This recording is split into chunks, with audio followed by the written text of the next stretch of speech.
Gloire à Dieu. Que le Seigneur vous bénisse abondamment au nom de Jésus. Levons-nous pour la prière. Père céleste, une fois encore, nous te remercions très sincèrement pour le progrès que nous faisons dans cette croisade et dans cette retraite.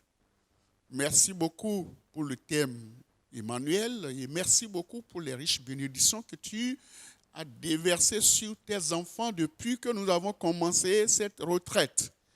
Je prie, Seigneur, que tout ce qui reste à faire, les armures dont nous avons besoin, les équipements dont nous avons besoin pour gagner les cœurs de nos jeunes, de nos frères, de nos amis, de nos camarades de classe, je prie que tu nous donnes ces armures afin que, en sortant d'ici, nous soyons aguerris pour faire ton œuvre d'évangélisation dans les écoles au nom de Jésus. Nous te remercions beaucoup pour l'avoir déjà fait. Au nom de Jésus, nous avons prié. Amen. Nous bénissons une fois encore le Seigneur pour le privilège qu'il nous a donné de sonder sa parole. Nous allons voir ce matin un autre thème avant de prier. Le thème que nous voulons examiner ce matin, c'est la priorité de l'évangélisation dans les écoles. La priorité, vous allez voir ça dans votre programme, la priorité de l'évangélisation dans les écoles. Pourquoi parle-t-on de priorité? Est-ce que l'évangélisation que nous faisons à l'église, dans la rue, est-ce que ça ne suffit pas? Pourquoi est-ce qu'il faut évangéliser dans les écoles alors que nous sommes allés à l'école pour apprendre nos leçons? Est-ce que c'est la peine d'ouvrir la bouche et de parler de Jésus à quelqu'un dans mon établissement alors que moi-même j'ai des leçons à prendre? Nous travaillons en groupe, les autres sont aussi, ils ont leur religion. Les autres aussi vont dans une église. Chacun appartient à une église. Est-ce que j'ai encore besoin d'évangéliser? Oui, il est important. Et c'est d'ailleurs une priorité pour toi et pour moi. Et c'est pourquoi ce message vient à point nommé pour nous montrer effectivement la nécessité, la priorité de l'évangélisation. Pourquoi c'est une priorité? C'est une priorité parce que dans la parole de Dieu, dans le livre de Matthieu, au chapitre 28, Matthieu 28, nous allons voir ça rapidement. Vous connaissez certainement ce passage des Écritures à partir du verset 19. Matthieu chapitre 28 à partir du verset 19 qui dit « Allez, faites de toutes les nations des disciples, les baptisant au nom du Père, du Fils et du Saint-Esprit, et enseignez-leur à observer tout ce que je vous ai prescrit. Et voici, je suis avec vous tous les jours jusqu'à la fin du monde. Amen. » Ce passage des Écritures dit d'aller dans toutes les nations, faire de toutes les nations, y compris nos établissements, y compris nos écoles. Ça dit, ce n'est pas seulement les élèves, mais aussi les enseignants qui nous enseignent. Nos professeurs, nos censeurs, nos directeurs, nos surveillants généraux, ceux-là qui courent et qui nous chicotent, ceux-là qui nous punissent et qui nous mettent à genoux et qui nous font sacler. Il y en a qui le font injustement. Nous devons, par notre comportement, par la grâce de Dieu, je sais que beaucoup ont déjà été touchés par la parole de Dieu sur le salut, la repentance et la vie de piété. Cette vie de piété, nous allons la manifester, les gens vont le voir. Et à travers nos vies, ils vont lire une autre vie en nous, parce que notre vie deviendra une lettre devant eux. Ils vont lire Jésus en nous. Les gens verront Jésus en toi et ils vont se demander, mais qu'est-ce qui se passe avec cette fille? Qu'est-ce qui se passe avec ce garçon? Il en sera ainsi pour toi au nom de Jésus. Alors, lorsqu'on parle d'aller, de faire de toutes les nations, y compris les cercles, le cercle scolaire, la communauté scolaire, là, quand on dit aller et faire de toutes les nations des disciples, les baptisant au nom du Père, du Fils et du Saint-Esprit, ça parle de tout le monde, toutes les créations, toutes les créatures du monde, sans exception. Et cela est indispensable. L'évangélisation, alors, dans les écoles est une priorité parce que c'est également un ministère stratégique pour lequel l'Église doit réellement s'investir. C'est un ministère important et stratégique pour Dieu, pour l'Église et pour la société. C'est un ministère qui a pour cible les jeunes qui ont la capacité, la potentialité d'influencer soit positivement ou négativement la génération actuelle ou la génération future de l'humanité tout entière. Les jeunes sont capables. Les jeunes sont capables de tout gâter. Et si rien n'est fait en leur sein pour les aider à sortir de leurs péchés, ils seront grands dans la tête, mais le cœur sera vide. Ils seront de gros diplômés, mais ce seront des voleurs, des Judas Iscariotes. Ils seront également des fornicateurs, des impudiques, des gens qui vont voler l'argent de l'État, des gens qu'on ne peut pas placer dans les caisses de l'État, ils vont tout vider. Ils seront des voyous, des bandits si on ne fait rien. Alors, la société aussi va prendre un coup si nous ne faisons rien. Les jeunes qui sont alors majoritairement représentés dans les écoles sont les leaders de demain, comme vous aussi, vous qui m'écoutez, vous qui me voyez, vous qui m'entendez, vous êtes les leaders de demain au nom de Jésus. Vous allez diriger ce pays demain. Dites-moi Amen.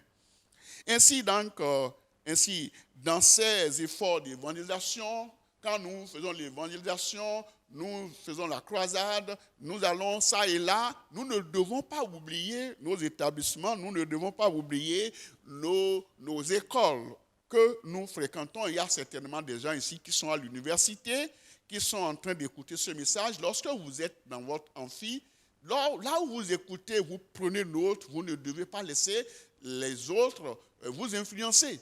Vous êtes la lumière, vous brillez, et les gens doivent voir la lumière en vous. Et c'est ce que vous devez faire, c'est pourquoi vous devez les évangéliser. Il y a un monsieur qu'on a appelé à l'église lorsqu'on faisait l'évangélisation, on lui a dit, bon, il faut aller évangéliser, il faut faire comme ça, il faut faire ceci. Il est policier. Et donc, lorsque sa femme sort le matin, il dit, moi j'ai prié, Dieu m'a donné 2 âmes. J'ai prié, je suis allé dans la rue, j'ai parlé de Jésus et deux personnes ont accepté Jésus. Les gens là vont venir à l'église demain. Il dit, mais, et le monsieur, on lui dit de le faire. Il dit, que lui ne sait pas faire. Comment il va parler de Jésus aux gens? Comment on va évangéliser quelqu'un?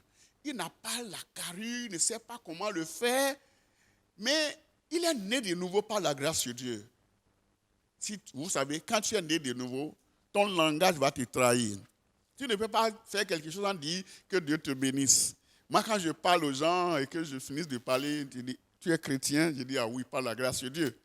Je ne dis pas que je suis chrétien, mais quand tu parles, ton langage te trahit. C'est exactement comme Pierre. Lorsque Pierre disait aux gens que lui ne connaissait pas Christ, je ne connais pas cet homme, les gens disent, ton langage te trahit. Tu ressembles à l'un de ses disciples. On te connaît, non? Tu vois comment tu parles là? On te connaît. Ton habillement va te trahir. Mais si tu ne veux pas le faire, ton habillement va te trahir. Ton langage va te trahir. Ton style de vie va te trahir. C'est pourquoi alors, il ne faut pas te cacher, il faut le faire. Alors le monsieur sort, il ne gagne pas. Il n'arrive pas à prêcher. Et on l'a dit d'aller un jour, et il est sorti, il dit, bon, ok, que lui va essayer. En allant dans la rue, il a rencontré l'un de ses amis. Un de ses amis qui l'appelle pour dire, mais mon ami, viens ici. Un policier comme lui. Et le policier lui dit, mais écoutez, qu'est-ce que tu fais comme ça? J'ai constaté que au service, là, ta vie a changé. Hein. Tu n'es plus ce que tu étais auparavant. Quand je te regarde, quand je fais des choses, tu es tranquille.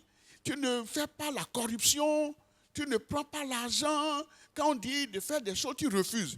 Tu fais des choses, tu refuses. Mais écoute, donne-moi ton témoignage. Qu'est-ce qui t'a changé comme ça? Qui t'a changé? Je ne comprends pas. Moi, je te regarde, mais j'ai vu que vraiment, c'est bon de faire comme tu fais, mais je n'arrive pas à faire ça. Parle-moi un peu.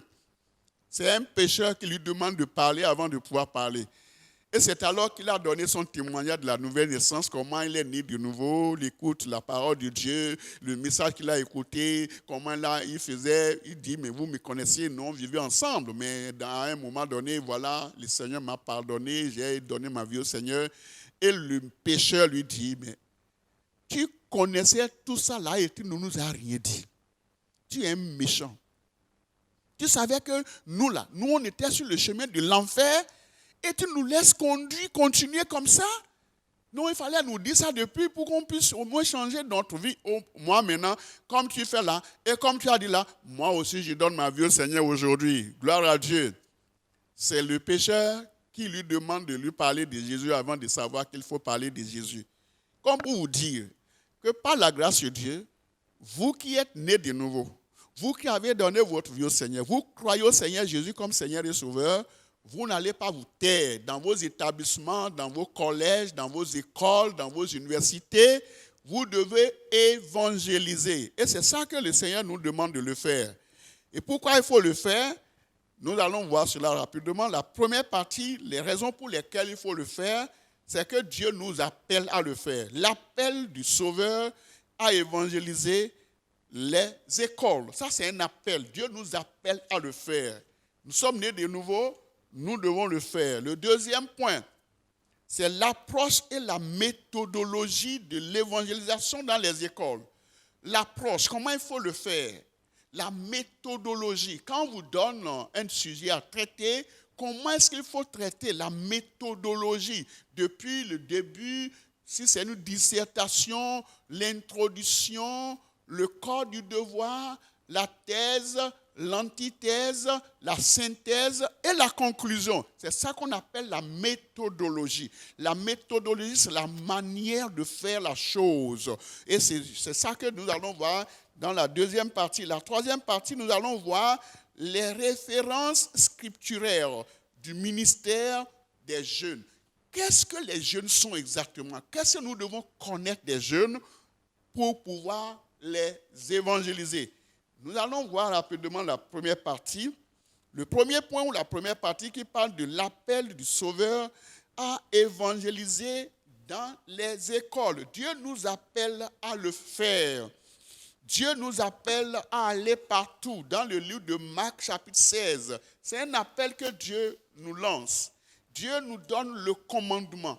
Il nous donne l'ordre de le faire. Dans le livre de Marc chapitre 16, le verset 15 qui dit...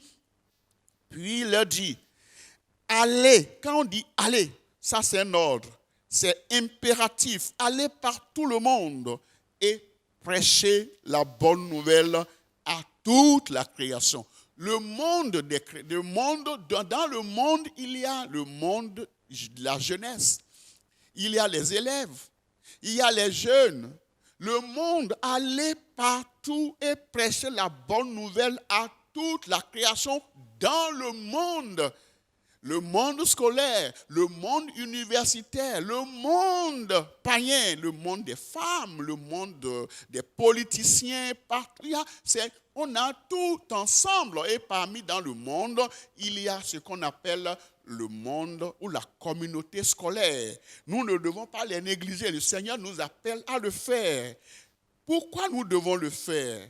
Parce que les enfants ont besoin de savoir beaucoup de choses quand ils sont encore jeunes, quand nous avons la grâce d'être nés de nouveau et que les gens voient Jésus en nous, nous devons contaminer. C'est ça, influencer les autres afin qu'ils puissent connaître notre Seigneur et Sauveur. C'est des gens qui t'ont parlé de Jésus. Nous aussi, nous devons parler de Jésus aux autres. Dans le livre de Proverbes chapitre 22, Proverbe chapitre 22, le verset 6 qui dit « Instruis l'enfant selon la voie qu'il doit suivre, et quand il sera vieux, il ne s'en détournera pas. » Il faut instruire les enfants quand ils sont encore jeunes. Il faut instruire les enfants quand ils sont encore petits. Parce que la volonté de Dieu, c'est que tout le monde parvienne à la connaissance de la vérité. Dans Matthieu chapitre 18, au chapitre 18, le verset 14, chapitre 18, le verset 14, de même, ce n'est pas la volonté de du Père, de votre Père, qui est dans les cieux, qu'il se perde un seul de ses enfants. Tout ce que vous voyez dans votre collège, dans vos classes, dans la cour, vous sortez, vous bavardez, vous cheminez ensemble. Le Seigneur ne veut pas que l'un de ses camarades de classe, l'un de vos camarades d'amphi soit perdu et que ces gens-là ne connaissent pas le Seigneur. C'est pourquoi Dieu a permis que tu sois dans cet établissement. Ce n'est pas pour un rien. Ce n'est pas pour aller seulement apprendre les leçons et venir et parler, dire, bon, par la grâce de Dieu, je suis le premier. Pourquoi tu es dans ce collège, pourquoi tu es dans cette université, dans ce lycée? C'est pour que tu témoignes de Jésus aux autres. C'est pour que tu en parles, que tu parles de Jésus et que tu dises comment Jésus t'a sauvé et encourager les amis, les camarades de classe, même celui qui est assis à côté de toi sur la même table, que la personne puisse effectivement, recevoir Christ et comme Seigneur et Sauveur. C'est la raison pour laquelle le Seigneur nous a amenés dans ces écoles. Sinon, on pouvait rester à la maison. Mais Dieu n'a pas voulu que tu sois à la maison et Dieu t'a donné un grand champ d'évangélisation qui est dans ton école. C'est un grand champ d'évangélisation. Vous êtes peut-être 500, vous êtes 1000, 2000, 3000, vous voyez. C'est beaucoup de gens, beaucoup d'élèves, jeunes filles et jeunes garçons, beaucoup d'étudiants qui ont besoin d'écouter l'évangile. Alors, qu'est-ce qu'il faut faire? Pour le faire, il faut vraiment avoir le sacrifice. Si tu n'as pas le sacrifice, si tu n'as pas l'engagement et la motivation et l'amour, tu ne peux pas le faire. Il faut avoir également la compassion pour pouvoir faire ce travail. Et là, qu'est-ce qu'il faut savoir pour pouvoir le faire? Je vais vous montrer ce que nous devons faire. Nous devons savoir les motivations pour l'évangélisation et le ministère dans les écoles. Qu'est-ce que nous devons avoir comme motivation? La première motivation, c'est le précepte de Christ le Sauveur. Qu'est-ce que Jésus nous enseigne?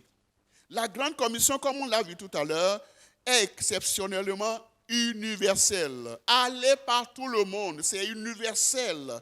Et aller par tout le monde et prêcher la bonne parole à toute la création, y compris les jeunes garçons et les jeunes filles de nos établissements. C'est pourquoi nous devons le faire. C'est le précepte de Christ. Christ a universalisé l'évangélisation. C'est tout le monde qui doit écouter l'évangile. C'est tout le monde qui doit entendre parler de lui. Deuxième chose que nous devons avoir, nous devons connaître les problèmes de la société contemporaine. La société dans laquelle nous vivons, nous devons savoir ce qui se passe dans cette société-là et surtout dans le monde scolaire. Quels sont les problèmes que nous rencontrons là-bas? Dans le monde entier, quels sont les problèmes que nous rencontrons?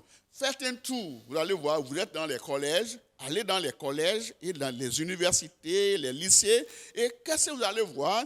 Vous constaterez que les enfants, les jeunes sont envahis par beaucoup de fléaux, de nombreux fléaux sociaux et spirituels tels que l'occultisme. Les enfants font le fétichisme dans l'église, dans leur école. Ils sont occultistes, ils font l'occultisme. Ils sont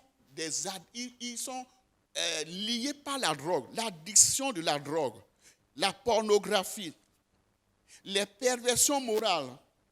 Ils sont pratiquement nus, les enfants qui s'habillent mal, la nudité. Les enfants ne peuvent plus bien s'habiller, il faut laisser la poitrine, il faut laisser les seins en l'air, surtout les jeunes filles. Et puis les jeunes garçons, regardez, vous allez voir leurs cheveux. Les jeunes garçons qui percent les oreilles. Les jeunes garçons qui se décoiffent d'un côté et laissent l'autre côté, ils ont des cheveux ébouriffés, ils pensent que c'est la mode, c'est le style de vie. Allez les voir, c'est leur style de vie ça. Ils vont laisser les cheveux comme les cheveux de porc-épic. Regardez leur habillement. Le pantalon est déchiré au niveau du genou, comme si les chiens les ont bouffés. Donc voilà, c'est le comportement des jeunes. La nudité, il faut que, regardez voir mon ami qui porte le pantalon descend complètement de ses fesses et puis on voit le slip. Ça, c'est ça l'habillement des jeunes. C'est la nudité et l'immoralité. Le gangstérisme, ils sont dans les clubs pour tricher. Le gangstérisme, ils sont dans les clubs de fumée, de drogue. Ils sont dedans, ils sont là pour faire la violence. C'est eux qui disent, on ne va pas faire les cours aujourd'hui. Et ils sont là pour dire, le professeur, là, on va le chasser de l'école, on va faire grève, on va faire ceci. Ils sont en train de couper les feuilles de l'école pour dire, le directeur ne va pas rester. On fait de la violence partout, le vol, les mauvaises pratiques à l'examen, c'est-à-dire la tricherie, l'influence corruptive de la technologie moderne et des réseaux sociaux. Et les réseaux sociaux, les médias, les médias, tout ce que nous voyons, il y a là, les WhatsApp, Facebook, tout ça là, il y a beaucoup de choses que les gens regardent dedans, la pornographie et tout ça là. Et malgré tout ce que les gens font, les gens cherchent la solution. Aujourd'hui, les parents cherchent la solution à ce problème dans leur maison, ils n'ont pas. Dans les sociétés, dans les familles, les gens cherchent la solution et aucune société ne peut trouver de solution au fléau que les enfants traversent dans les écoles et dans les universités. Allez voir, les gens les ont même, on fait la réclusion. Ça veut dire quoi? On punit les gens, les peines criminelles, la privation de la liberté, avec l'obligation de travailler, les divertissements et l'emprisonnement. On les emprisonne, on fait tout ça là pour les châtier, mais sans succès. La seule solution véritable aujourd'hui et durable que nous avons, c'est l'évangile de Christ. Et c'est pourquoi Dieu t'a sauvé. C'est pourquoi Dieu t'a appelé. C'est pourquoi Dieu t'a sauvé et t'a donné la grâce de le connaître. C'est pourquoi l'encouragement de Paul que je vais te donner ici, c'est dans le livre de Romains.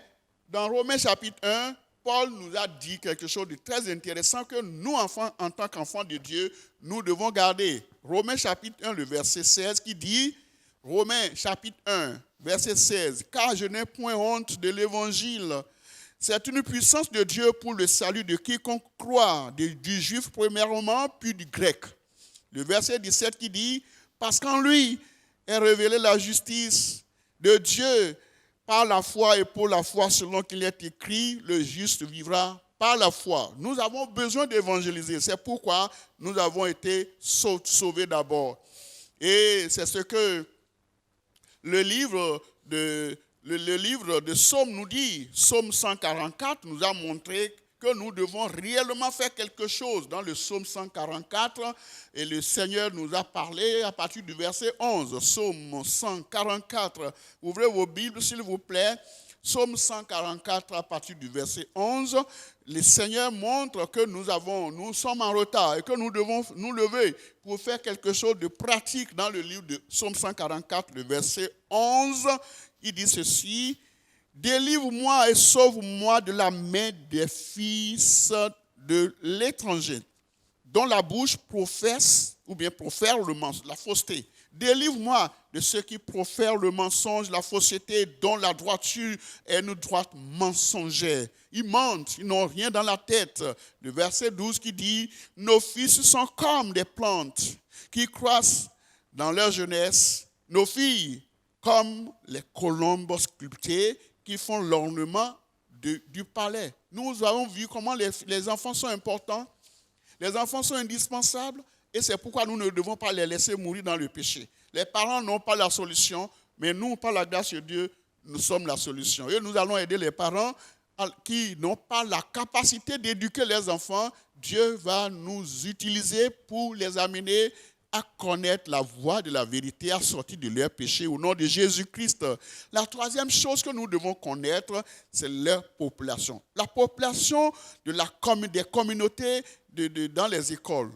Dans les communautés, dans les écoles, dans tout le monde entier, les jeunes occupent une place importante. Les jeunes sont répandus dans les communautés, dans les églises, dans les écoles, dans les collèges, dans les lycées, dans les universités. Ceci représente un vaste champ d'évangélisation pour nous. Nous qui sommes aujourd'hui nés de nouveau par la grâce de Dieu, c'est un vaste champ d'évangélisation pour nous. Nous devons saisir la faucille. C'est ce que le Seigneur nous dit à travers le livre de Joël. Joël chapitre 3, du verset 13 au verset 14. Joël chapitre 3, verset 13 au verset 14 qui dit « Saisissez la faucille, car la moisson est mûre. » C'est vrai, nous devons saisir l'opportunité pour aller moissonner. Saisissez la faucille. La faucille, c'est ce que les gens utilisent pour couper le mil, pour moissonner dans les champs, car la moisson est mûre. Venez, foulez, car le pressoir est plein. Venez, le pressoir est plein. Nous allons pousser, nous allons remuer. Les cuves regorgent. Tout est prêt pour que nous puissions maintenant aller et moissonner. Les gens sont là, nos camarades de classe. Quand tu les vois en train de dire, oh vraiment, comment je vais faire? Quand tu vois une soeur, une jeune fille en train de pleurer, et pourquoi tu pleures maintenant? Non, vraiment, je ne comprends pas ce que je suis devenu. Hein. Je ne voulais pas faire ça, mais le professeur là m'a obligé. Quand tu entends des messages comme ça, il faut savoir que Dieu t'appelle à parler. Quand tu vois un jeune garçon fâché contre lui-même, fâché contre le professeur, peut-être qu'il n'a pas à manger, il n'a pas à boire, il est malheureux, il est souffrant, il n'a rien, sa vie il est complètement dépassé, il veut se tuer, il ne travaille pas à l'école, il n'arrive pas à laisser la pagaille, il n'arrive pas à laisser les mauvaises compagnies, et il fume la drogue, il fait beaucoup de choses, il ne se lave pas avant de venir à l'école, il sent, et toi-même tu le vois, tu sais qu'en ce moment, le Seigneur t'appelle à parler. Quand tu vois les jeunes qui se bagarrent dans la rue, à l'école, dans la cour de l'école, il faut savoir que le Seigneur t'appelle à parler. Quand tu vois les gens qui trichent, toi tu ne triches pas, il faut savoir que le Seigneur t'appelle à parler. La population des jeunes, ils sont nombreux, c'est pourquoi nous devons nous lever, car grande est leur méchanceté. Tu vois maintenant? Le verset 14, car grande est leur méchanceté, c'est une multitude dans la vallée du jugement. Ils sont là, le Seigneur va les juger s'ils continuent dans leur mauvaise voie, dans la vallée du jugement, car le jour de l'Éternel est proche. Dans la vallée du jugement, le Seigneur va les juger si nous ne faisons rien. Et Dieu nous a sortis du milieu d'eux pour que nous puissions leur parler, pour que nous puissions leur apporter la lumière et le ciel qui leur manque. Deuxième partie, l'approche. Nous allons voir la deuxième partie, l'approche et la méthodologie de l'évangélisation dans les collèges ou dans les écoles. Nous avons déjà compris que la Bible a montré dans le livre de Matthieu, chapitre 28, le verset 18 au verset 20, tout pouvoir m'a été donné sur la terre et dans les cieux. Allez et faites de toutes les nations des disciples, les baptisant au nom du Père, du Fils et du Saint-Esprit, et enseignez-leur à observer tout ce que je vous ai prescrit. Et voici, je suis avec vous tous les jours jusqu'à la fin du monde. Amen. C'est l'appel de Dieu. C'est la parole de Dieu. Alors, quand Dieu nous appelle à le faire comme ça, quelle est l'approche? Quelles sont les méthodes? Quelle est la manière, la méthodologie de le faire? Nous allons le faire en faisant quoi? En savant que la grande commission est de faire d'abord de toutes les nations les disciples. Les disciples, c'est qui? Comment on peut faire de quelqu'un un disciple? C'est-à-dire, c'est la mission que Dieu nous a confiée, ça. Faire de toutes les nations les disciples. Nous sommes par la grâce de Dieu sauvés et nous sommes les disciples de Jésus. Nous sommes des enfants de Dieu. La Bible a dit, venez à moi, vous tous qui êtes fatigués, chargés, je vous donnerai du repos. Prenez mon joug sur vous. Prenez mon joug sur vous. Quand le Seigneur dit, prenez mon joug sur vous, ça veut dire, écoutez ma parole. Suivez mes instructions. Ce que je vous enseigne là, c'est ça qu'il faut faire. Il faut faire. Vous savez, les jougs, c'est le grand bois, le grand bâton, que les gens mettent sur le cou de deux chevaux, de deux bœufs, pour les amener à labourer la terre. Et donc, le joug là les empêche de sortir du rang. Le joug les coince. Le joug les empêche de se cogner l'un l'autre. Ils sont là et chacun suit sa voie strictement. Et c'est pourquoi le Seigneur dit, prenez mon joug sur vous et recevez mes instructions. Car je suis doux et humble de cœur et vous recevrez du repos pour vos âmes. Car mon joug est léger et mon fardeau est léger également. Oui, vous recevez du repos pour vos âmes. Mon joug est doux et mon fardeau est léger. Ça veut dire quoi? Les instructions, les enseignements, les ordonnances, les doctrines de la parole de Dieu ne sont pas difficiles à mettre en œuvre si nous avons Christ en nous. Alors, si nous avons Christ alors, et que nous avons toutes ces doctrines avec nous, la parole de Dieu avec nous, et que nous arrivons à mettre ça en pratique, nous sommes alors devenus les disciples de Jésus-Christ, c'est-à-dire les suiveurs de Christ. Comment alors nous pouvons faire de toutes les nations les disciples? Faire de toutes les nations des disciples signifie que nous devons instruire les autres, les instruire ou les former. Instruire l'enfant, quand il est encore jeune et quand il sera vieux, il ne va pas s'en détourner. Cela veut dire que nous devons faire de tout le monde un suiveur affermi. Quelqu'un qui suit de façon stricte la voie de son maître. Quelqu'un qui est bien enraciné avec un caractère sain et de solides convictions, une douce communion avec le Père et avec les concitoyens du royaume de Dieu et un fort engagement au gain des âmes. C'est ça qu'on appelle le disciple. Quelqu'un qui se comporte comme ça, quelqu'un qui a de la conviction, quelqu'un qui est affermi, qui dit mon cœur est affermi, mon cœur est affermi. Quelqu'un qui a un engagement pour gagner les cœurs, les âmes, c'est ça ce qu'on appelle le disciple de Christ. Comment nous pouvons le faire? Nous devons les former, nous devons les instruire, nous devons leur montrer que c'est de cette façon que nous pouvons recevoir le Seigneur Jésus. Comment nous pouvons le faire? Nous devons les évangéliser. Ça veut dire quoi? Nous devons leur prêcher l'évangile, leur annoncer la bonne nouvelle de Jésus et leur montrer les étapes qu'il faut suivre pour pouvoir gagner le royaume de Dieu, à savoir la repentance. Il faut se repentir de ses péchés, reconnaître qu'on est pécheur, reconnaître comme David l'a dit, je reconnais mes péchés, je reconnais mes péchés, reconnaître qu'on est pécheur. Alors, confesser ses péchés et demander pardon à Dieu, les abandonner. Abandonner les péchés, demander pardon à Dieu et rejoindre une école, une église chrétienne, une église évangélique. Donc, les étapes, c'est quoi? Il faut d'abord la reconnaissance de ses péchés. Numéro 2, la confession des péchés. Numéro 3, le rejet de ses péchés, l'abandon de ses péchés. Le numéro 4 maintenant, il faut confesser Jésus de sa bouche comme son Seigneur et Sauveur. Et cinquièmement, rejoindre une communauté chrétienne. C'est là la méthodologie que nous devons suivre.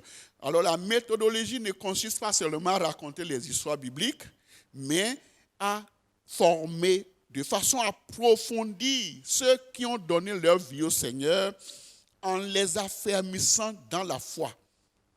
La charge que nous avons, que nous, en tant que chrétiens, nés de nouveau, nous avons, et que l'Église aussi a, c'est principalement à 2 niveaux. Le premier niveau, c'est prêcher la bonne nouvelle. La deuxième chose, c'est former les nouveaux convertis. L'objectif de l'évangélisation des jeunes consiste, des jeunes qui sont dans nos collèges, consiste alors à faire de les disciples de Jésus-Christ. Et pour bien le faire, il faut nécessairement connaître certains éléments. L'élément, c'est-à-dire l'objectif que nous visons premièrement, c'est comment les amener à la conversion. Ça, c'est notre devoir, c'est notre préoccupation. Nous n'allons pas seulement prêcher, parler sans résultat. Notre objectif, le but que nous visons, c'est de les amener à la conversion. C'est de les amener à dire « Ah, je suis né de nouveau ». Actes des Apôtres, chapitre 11, le verset 21. Actes, chapitre 11, le verset 21. Il faut que les gens puissent dire cela. Actes, chapitre 11, le verset 21. Le verset 21 nous dit « La main du Seigneur était avec eux. Et un grand nombre de personnes crurent et se convertirent au Seigneur. » C'est ce que le Seigneur veut de nous. C'est l'objectif que nous visons, que les gens croient, que les gens donnent leur vie, que les gens se convertissent. Le deuxième élément que je vais vous montrer, c'est la conservation. Il y a des gens qui prêchent, les gens sont nés de nouveau, mais ils n'arrivent pas à les conserver. Ils n'arrivent pas à les mettre dans l'église et les faire asseoir. C'est-à-dire tout faire pour que ces gens-là ne sortent plus de l'église, fermer la porte de derrière eux. Ils n'arrivent pas à le faire. La conservation, c'est également ce qu'on appelle l'intégration des disciples. Quand vous lisez le livre de Actes des Apôtres, chapitre 2, Actes chapitre 2, vous allez voir comment les disciples, comment les apôtres ont travaillé en collaboration avec les autres disciples. Les apôtres, Actes chapitre 2 du verset 40. Ceux qui ont cru, la Bible a dit, et par plusieurs autres paroles, ils les conjuraient et les exhortaient en disant, sauvez-vous de cette génération perverse. Ça, c'est la prédication. Maintenant, ceux qui ont cru dans le verset 41, ceux qui ont accepté sa parole, furent baptisés. Et en ce jour, le nombre des disciples s'augmenta d'environ 3000 âmes. Le verset 42, quand les gens sont conservés et qu'ils sont intégrés, voici les activités que vous allez voir. Ils vont accepter tout. Ceux qui ont accepté Christ sont ensemble. Ils ont accepté le baptême. Et ils sont devenus très nombreux. Qu'est-ce qu'ils font? Est-ce qu'ils se regardent seulement? Non, le verset 42. Ils persévéraient dans l'enseignement des apôtres, dans la communion fraternelle, dans la fraction du pain et dans la prière. C'est leur activité, ça. La crainte s'emparait de chacun et il se faisait beaucoup de prodiges et de miracles par les apôtres. Dans le verset 44, tous ceux qui croyaient, voyez non, il faut croire d'abord, ceux qui croyaient étaient dans le même lieu et ils avaient tout en commun. Ça, c'est la conservation, c'est la préservation, c'est l'intégration. Ils ont tout ensemble. Les nouveaux, ceux qui viennent, personne ne sortait plus de l'église. La troisième chose, ou le troisième élément, c'est la commission. Nous les formons pour les amener à la maturation et à l'implication. La commission, par exemple, consiste à former, à amener les gens à un niveau très élevé, à être matures et à les impliquer dans l'œuvre, à ne pas seulement venir s'asseoir, écouter la parole, mais à les amener à devenir eux-mêmes des gagneurs d'âmes. Dans Marc chapitre 3, le verset 13 a montré que nous devons former les gens. On nous a montré ici ce que c'est que le royaume de Dieu. Il leur montra, Marc chapitre 3, le verset 13, il monta ensuite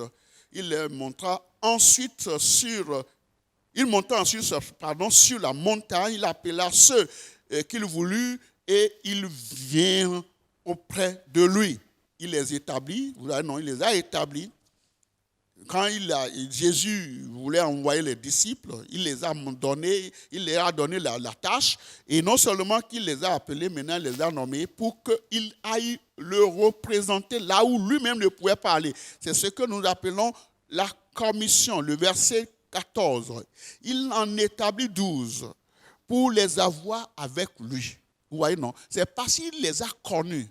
Il les a vus faire. Vous voyez Matthieu qui était en train de faire la pêche. Il dit, laissez la pêche, suivez-moi et je vous ferai pêcheurs d'hommes. Ils ont laissé la pêche. Il les a vus. Il a vu que c'est des gens qui l'ont reçu, qui ont accepté sa parole pour les avoir avec lui. Le verset 15, Marc chapitre 3, le verset 15. Et pour les envoyer prêcher avec le pouvoir de chasser les démons. Voici les noms les 12 qu'il établit. Simon, qu'il nomma Pierre, Jacques, fils de Zébédée, et Jean, frère de Jacques, auquel il donna le nom de Boanerges. Et il y a également ce qui signifie le fils du tonnerre, André, Philippe, Barthélemy, Matthieu, Thomas, Jacques, fils d'Alphée, Thaddée, Simon, le Cananite, et Judas Iscariote, celui qui livra Jésus-Christ. Donc, il les a établis comme ça et il les a envoyés 2 à 2 là où lui-même ne pouvait pas aller. Il a fait cela plusieurs fois. Il a fait cela dans Luc également. Il a nommé maintenant 70 personnes. Les 70 sont revenus avec joie Et ils ont dit, les démons sont même soumis en ton nom. Voilà un peu ce qu'il faut faire. Il faut commissionner. Il faut donner la chance à ceux que nous avons gagnés de pouvoir faire l'œuvre de Dieu, la commission. Nous allons voir maintenant la troisième partie pour voir les références scripturaires du ministère des jeunes. Qu'est-ce que nous pouvons garder du ministère des jeunes? Les références pour être efficaces dans le gain des jeunes, dans nos écoles, dans nos universités. Qu'est-ce que nous devons faire? Nous devons relever 3 éléments essentiels. Le premier élément, c'est la nature des jeunes. Il faut connaître leur nature. La deuxième chose, ou le deuxième élément, c'est les outils pour un ministère efficace. Nous ne devons pas faire le travail tout seul, comme on l'a dit tout à l'heure. Il faut commissionner les gens. Mais il faut avoir les outils maintenant pour faire le travail. Et le troisième élément, c'est la nécessité de la formation des ouvriers. Dans l'école où nous sommes là, il ne faut pas faire le travail, tu ne peux pas faire ça tout seul. Tu dois communiquer, tu dois former les gens qui vont peut-être t'aider à évangéliser. Et si c'est sous un bois que vous vous retrouvez, vous priez ensemble. Si c'est dans une salle de classe, vous priez ensemble. Vous faites la parole, vous lisez la parole de Dieu ensemble. Tu formes les gens. Tu ne peux pas faire le travail tout seul. Tu ne peux pas, impossible. Donc, première chose que nous devons savoir, le premier élément, c'est la nature des jeunes. Les jeunes sont des personnes transitant de l'enfance à l'âge adulte. C'est des gens qui ne sont pas des adultes, mais qui passent de l'enfance, c'est-à-dire de l'âge de 12 ans, vers l'âge adulte. Ils ne le sont pas encore. C'est ce que les anglophones appellent les teenagers. Teenagers, ça veut dire les enfants dont la fin, quand vous entendez dire 13, 14, 15, 16, 17, 18, 19, ça veut dire que c'est les gens qui sont dans le groupe d'âge, ça finit par teen. Donc, c'est les adolescents. Ils ne sont pas encore adultes. C'est des gens qui quittent déjà l'âge de l'enfance, mais qui ne sont pas encore adultes. Ils transitent vers l'âge adulte. Et ils sont majoritairement des adolescents qui font les premiers pas vacillants dans le monde des grands. Ils veulent aller vers les grands. Ils tendent la main vers les grands, mais ils ne le sont pas encore. Comment il faut les reconnaître? Ils sont généralement ambitieux. Les jeunes sont des ambitieux.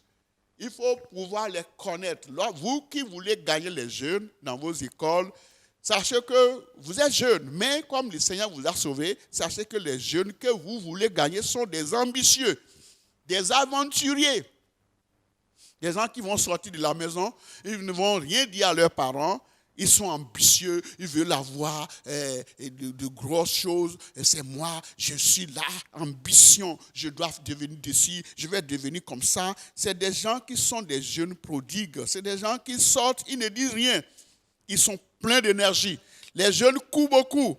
Ils ne sont jamais fatigués. Ils sont pleins de potentialité. C'est des gens qui sont en quête de compagnie. Qui sera mon copain? Qui sera ma copine? Ils sont là en train de regarder.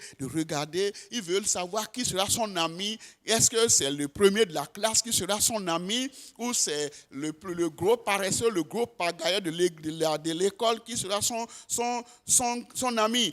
Ils sont à la quête de compagnie et ils sont facilement influencés par leurs pairs, c'est-à-dire leurs amis. Il suffit que quelqu'un vienne le voir pour dire, allons-y, on va aller faire comme ça. Ils les suivent. Ils suivent bêtement les gens. Excusez-moi, ce n'est pas qu'ils sont bêtes, mais c'est leur nature. Ils suivent sans savoir là où ils vont. Comme c'est pourquoi on les appelle des aventuriers. C'est les gens qui défient, des défiants, des audacieux, qui cherchent leur indépendance. Ils ne veulent pas qu'on les commande. Non, ils sont déjà grands. Il faut qu'on les laisse faire.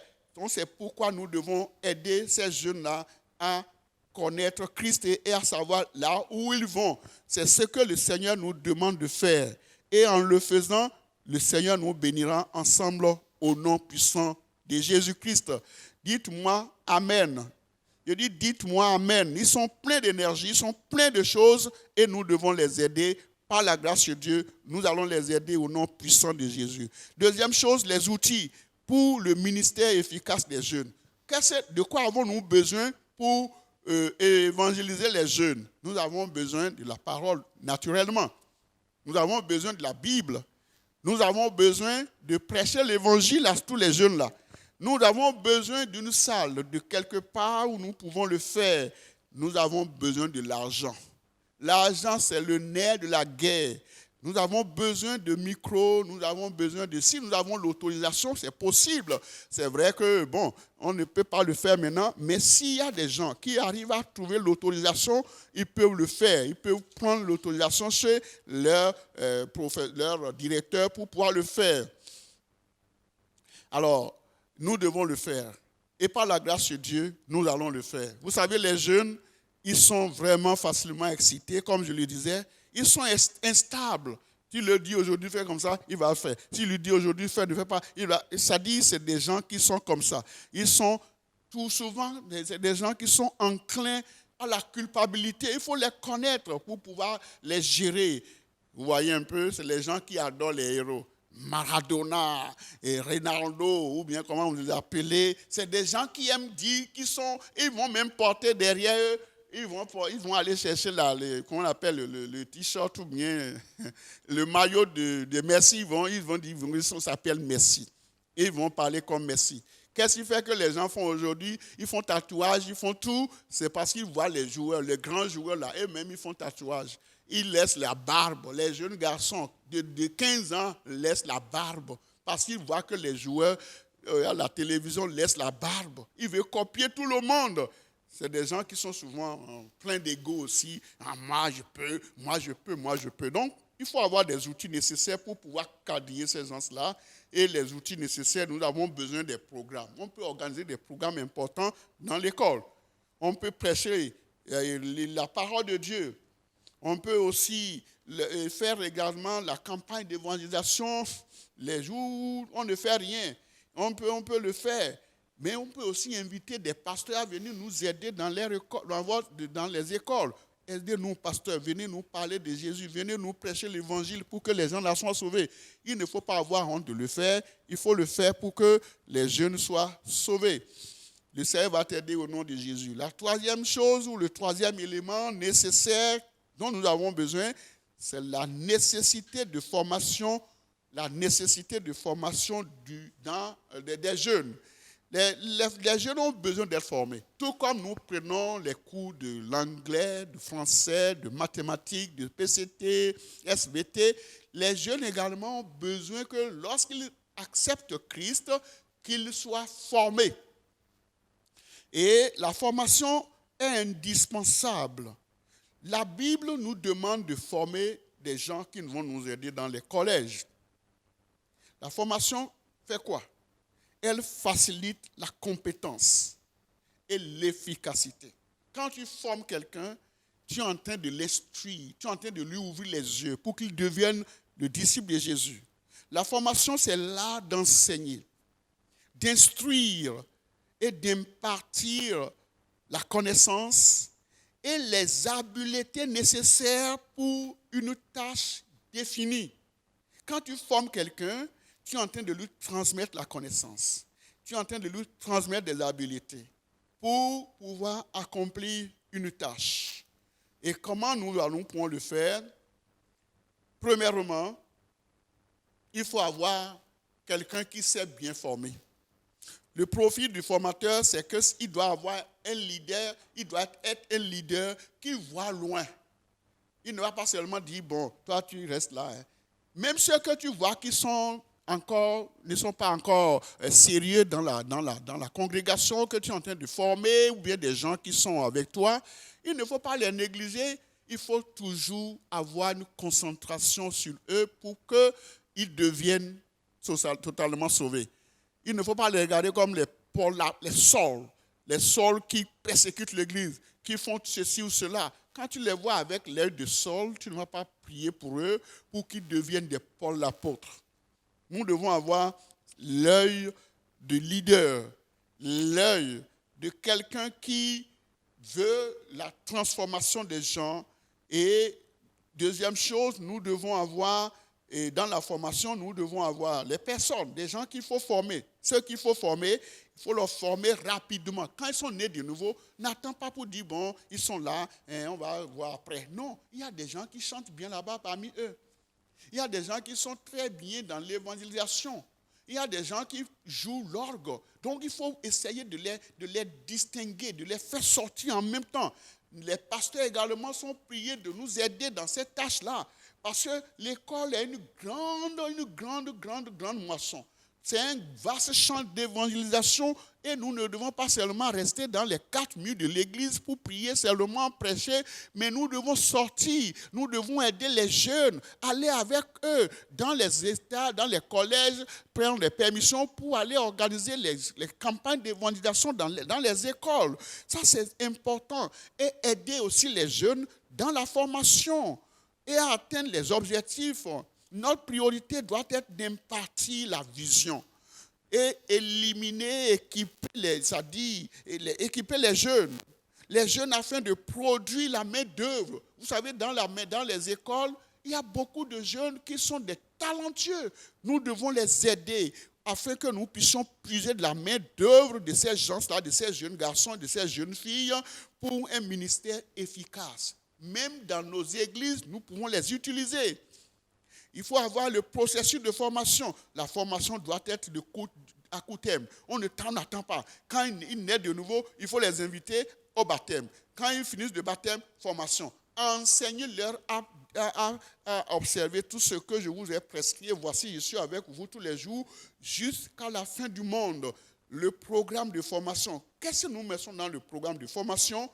Le programme de la formation doit composer un enseignement général qui couvre les expériences chrétiennes, c'est-à-dire il faut parler du salut, de la sanctification, du baptême dans le Saint-Esprit, des dons spirituels, des dons ministériels, la foi, la sagesse. Il faut montrer tout ça là, que les enfants connaissent ça pour qu'ils puissent posséder ça dès leur bas âge. Quand ils ont ça, ils pourront réellement influencer les autres et ils pourront nous aider efficacement même dans la grande congrégation, dans nos églises.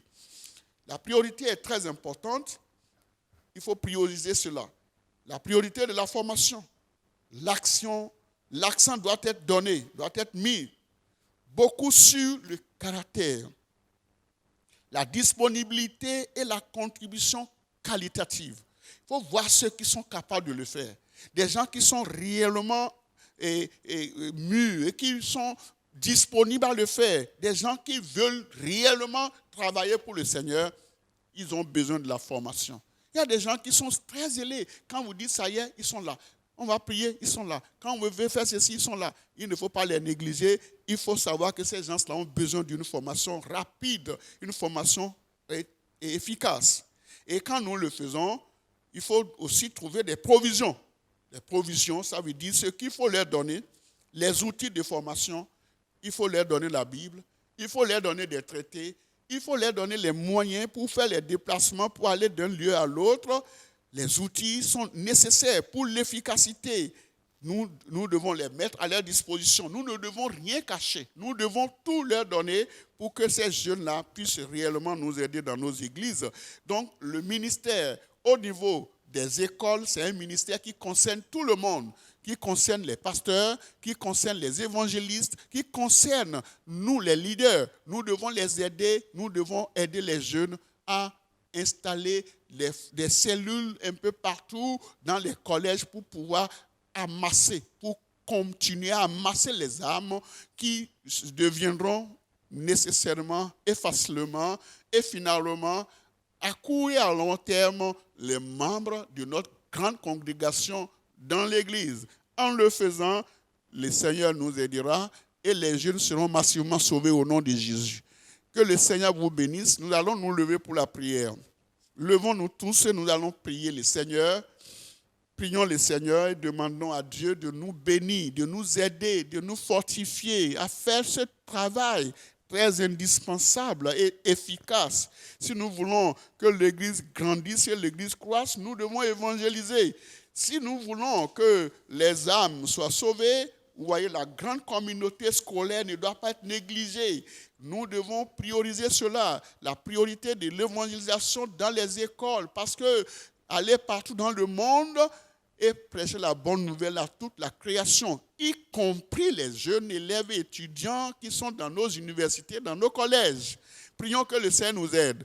Pour nous qui sommes nés de nouveau par la grâce de Dieu, demandons au Seigneur de nous aider à faire ce travail de façon efficace, de façon grandiose, de façon agréable, pour que le nom de l'Éternel soit réellement glorifié. Prions ensemble le Seigneur.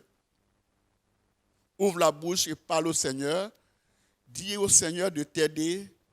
Dis au Seigneur de te donner les équipements, l'amour, la compassion pour l'œuvre que le Seigneur nous a confiée. Ouvre la bouche et parle au Seigneur.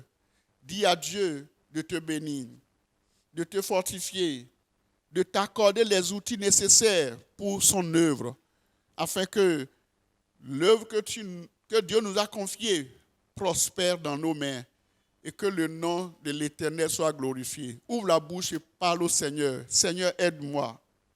Aide-moi, Seigneur, à le faire. Aide-moi, Seigneur, à le faire. Le temps passe. Le temps passe. Et les gens meurent. Nos amis meurent dans le péché. Nos camarades de classe meurent dans le péché. Nos camarades d'amphi meurent dans le péché. Il est temps de nous lever pour aller à leur rescousse. Il est temps d'aller vers eux pour les secourir et les sortir de leur immoralité, de leur péché, de leur fornication, de leur immoralité et de tout ce qu'ils font, de leurs avortements. Ils avortent, ils tuent les enfants. Il y en a qui meurent, il y en a qui souffrent. Nous avons besoin de les aider.